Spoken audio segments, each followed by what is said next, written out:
Elliot, un garçon de 9 ans, n'était pas particulièrement peureux, mais depuis quelques semaines, quelque chose le troublait profondément. Chaque soir, lorsque les lumières s'éteignaient, il voyait des ombres danser sur la porte de son placard, des ombres étranges, mouvantes, qui ne correspondaient à rien dans sa chambre.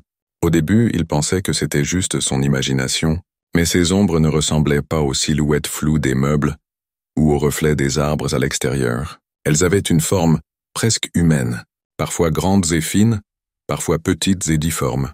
Elliot en avait parlé à ses parents, mais ils s'étaient moqués gentiment.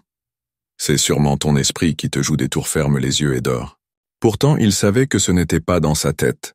Une nuit, alors que le vent soufflait fort dehors, il entendit un léger grincement. La porte de son placard, qu'il avait soigneusement fermée, était maintenant entr'ouverte. Une mince bande d'obscurité s'échappait du placard, comme un voile noir s'étirant dans la pièce. Tremblant, Elliot se redressa dans son lit. Il scrutait cette ouverture, espérant que rien n'en sorte. C'est alors qu'il vit l'ombre.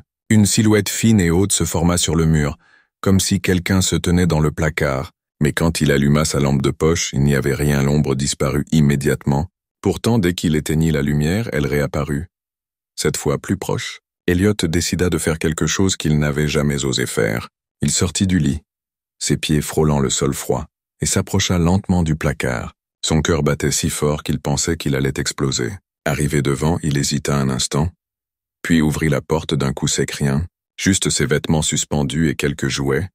Pourtant, il sentait une présence derrière lui. L'ombre bougea, mais cette fois, elle n'était plus sur le mur.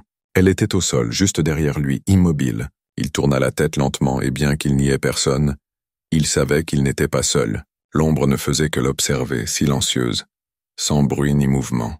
Elliot finit par reculer lentement jusqu'à son lit. Sans quitter l'ombre des yeux, cette nuit-là, il ne dormit pas. Et les nuits suivantes, l'ombre restait toujours là, dans le placard, apparaissant seulement lorsqu'il éteignait la lumière. À mesure que les jours passaient, il comprit une chose. L'ombre ne voulait pas lui faire de mal. Elle était simplement là, comme si elle l'observait ou l'attendait, mais quoi? Elliot ne le sut jamais, et peut-être était-ce mieux ainsi. Depuis cette expérience, il garde toujours la lumière allumée et le placard. Il a demandé à ses parents de le retirer, mais même sans placard, il lui arrive encore de voir cette ombre tapie dans un coin sombre, silencieuse, patiente.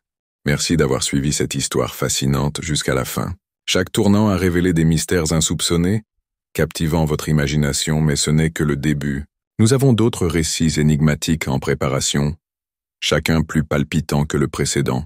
Restez avec nous pour plonger dans des univers mystérieux et affronter l'inconnu. Soyez prêts à explorer les ombres et à découvrir les secrets qui s'y cachent.